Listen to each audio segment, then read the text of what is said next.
Welcome, dreamers and seekers of truth. Today's story carries a promise that has echoed across the centuries, that you can achieve anything. But unlike countless empty slogans and shallow motivational speeches, this journey will not give you sugar-coated comfort. Instead, it will awaken in you something deeper, a vision of life as it truly is, a vision that demands courage, discipline, and a willingness to confront the hidden architecture of your world. The title of this story is bold, yet necessary: How You Can Achieve Anything. Curtis Yarvin Motivational Story 2. Why Curtis Yarvin? Because in today's intellectual landscape, his ideas strike like lightning. He speaks of systems, power, and the invisible forces that shape our lives. He may be controversial, but in his unfiltered words lies a profound reminder. Before you can master the world, you must first master yourself. And to truly master yourself, you must step beyond illusion. Zen philosophy teaches that truth is simple, yet difficult to accept. The mind clings to distractions, identities, and fears. Yarvin reminds us that societies, like individuals, are often ruled by illusions, systems of power that pretend to liberate, but in reality confine.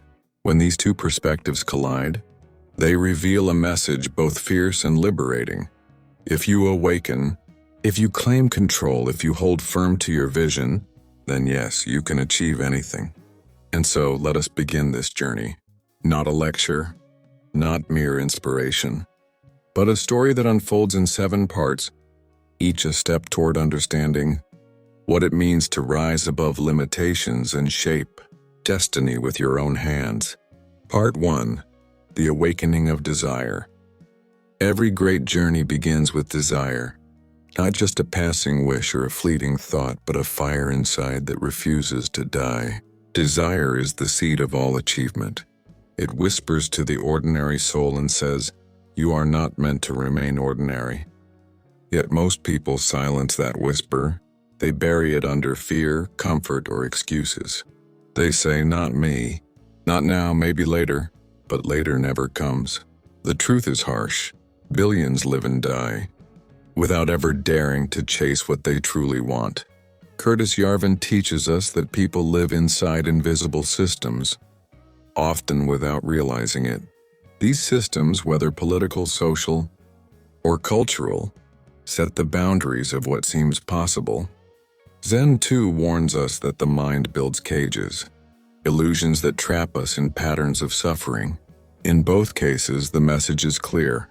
Before you can achieve anything, you must see the walls that hold you prisoner. Think about your own life. What invisible chains bind you?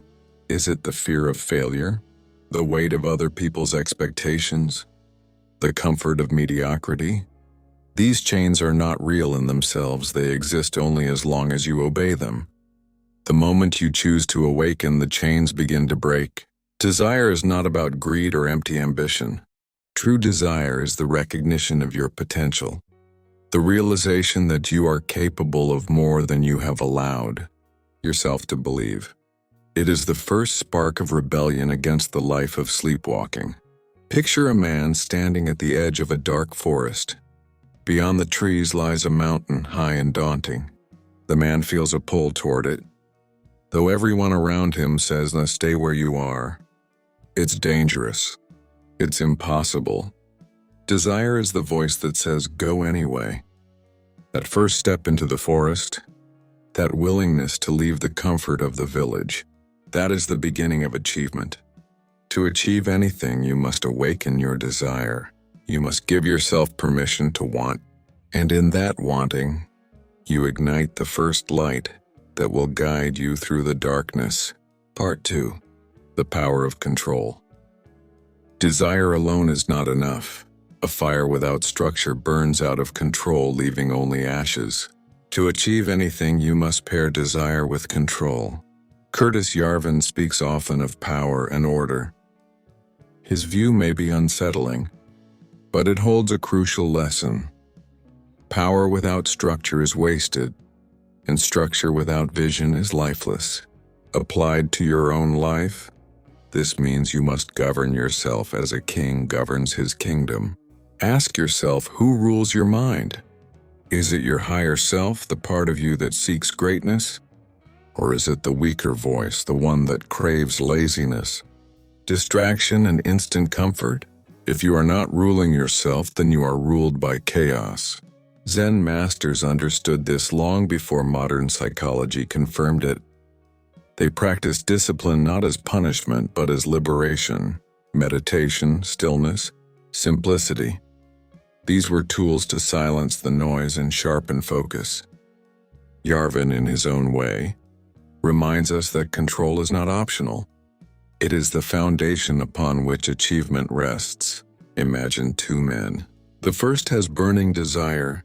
He dreams of building, creating, reaching the peak of the mountain. But each day he wastes his energy on small pleasures. His desire is real but undirected. The second man is quieter. His desire is steady, not explosive.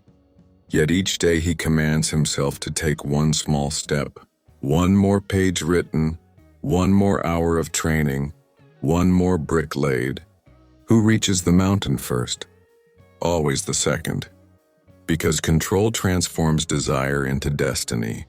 Control is not about suppressing your emotions or killing your passions. It is about harnessing them. Think of a river. Uncontrolled, it floods and destroys. Controlled, it becomes energy, irrigation, life. Your mind is the same. Harnessed, it can move mountains.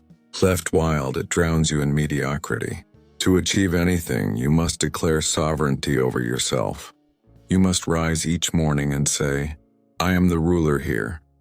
My body obeys my mind. My mind obeys my vision. My vision obeys the truth of what I seek. Desire is the spark. Control is the flame holder. Together they form the foundation. Without them, the journey ends before it begins. With them, anything becomes possible. Part 3. The discipline of time. Time is the most unforgiving master. Every second that passes is a grain of sand slipping through your fingers, never to return. To achieve anything, you must understand time not as an endless ocean, but as a finite treasure. Curtis Yarvin often points out that systems collapse not in a single moment, but through the slow erosion of time. Institutions, like people, waste years pretending to act while accomplishing nothing. The same danger lurks in your own life. You may feel busy, you may feel active, but if your days are not aligned with your true vision, you are slowly decaying, not building. Zen masters approach time differently. They teach that the present moment is all that exists. The past is memory, the future is imagination, but the present is power. To live fully in the present is to stop wasting time on what does not matter. Combine this with Yarvin's sharp reminder that wasted time is wasted destiny, and the truth becomes clear. Achievement demands mastery of time. Think of an artist who wishes to paint a masterpiece. If he spends each day saying, "Tomorrow I will begin," his canvas will forever remain blank. But if he touches the brush today, even for 10 minutes, the painting begins to take shape. Achievement does not come in one grand act. It comes in the accumulation of disciplined hours. Ask yourself, how many hours of your day serve your vision? How many hours are stolen by distractions that leave you empty? If you cannot command your time, you cannot command your life. Discipline of time means creating a structure where every moment bends toward your purpose. It means cutting away what is unnecessary, what is shallow, what drags you down. It means replacing empty entertainment with building, replacing idle gossip with learning, replacing procrastination with action. When you master time, you no longer drift like a leaf in the wind. You become the wind itself. You move with direction, with force, with inevitability, and that inevitability becomes your greatest weapon. Part 4. The architecture of vision. Desire gives you energy. Control shapes that energy. Time discipline sustains it. But what is all this effort for if you have no vision? Without vision, even the strongest discipline crumbles. Curtis Yarvin speaks of systems built without vision, societies that wander aimlessly, institutions that exist only to maintain themselves. They survive, but they do not create. The same danger faces you as an individual. Without a clear vision, you may live, but you will never truly build. Zen teaches us that vision is not about clinging to illusions, but about seeing reality as it is. True vision is clarity. It is the ability to strip away what is false and focus only on what is essential. It is not enough to say, "I want success." That is vague. Success could mean wealth, peace, power, creativity, service. What do you truly want? To build a life without vision is like constructing a palace without a blueprint. You may work hard, you may lay stones each day, but in the end you will have only a pile of rubble. Vision is the blueprint of destiny. Imagine two builders. The first has endless energy and discipline but no design. He works tirelessly, but his walls collapse because they are not connected. The second spends time defining his vision. He knows where each wall belongs, how each brick aligns. He moves slower, but his structure rises higher, stronger, unshakable. Who achieves greatness? Always the one with vision. Your vision must be both personal and powerful. Personal because it must come from your true nature, not from the expectations of society or family. Powerful because it must be big enough to shake your soul and demand everything you have. Small visions lead to small lives. Bold visions create greatness. Curtis Yarvin reminds us that the world is ruled by those who see further than others. Zen reminds us that clarity comes when you stop chasing illusions. Together they whisper, "Define your vision, or your life will be defined by someone else's." Part 5. The Battle of Resistance. Once desire awakens, once control is established, once time is disciplined and vision defined, you will imagine the road ahead is smooth. But here lies the greatest test: resistance. Resistance is the invisible enemy that rises whenever you attempt something great. It comes in the form of doubt, procrastination, fatigue, distraction, fear. It comes as voices in your mind: "You're not good enough. It's too late. Why bother?" It comes through the people around you. Stay safe. Don't risk it. Be like everyone else. Curtis Yarvin would tell you that resistance is not accidental. Systems are designed to preserve themselves. They will resist anyone who tries to change them. Similarly, the mind resists transformation. It clings to comfort, to the known, even if the known is misery. Zen teachings echo the same truth. The greatest enemy of awakening is the mind itself. How do you defeat resistance? Not by waiting for it to disappear. It never disappears. You defeat resistance by moving anyway. You act in the face of doubt. You build in the face of fear. You discipline yourself in the face of temptation. You turn resistance into fuel. Imagine a warrior facing a storm. The weak turn back saying, "The storm is too strong." The strong move forward saying, "Each step through this storm makes me unbreakable." Resistance is not your enemy. It is your forge.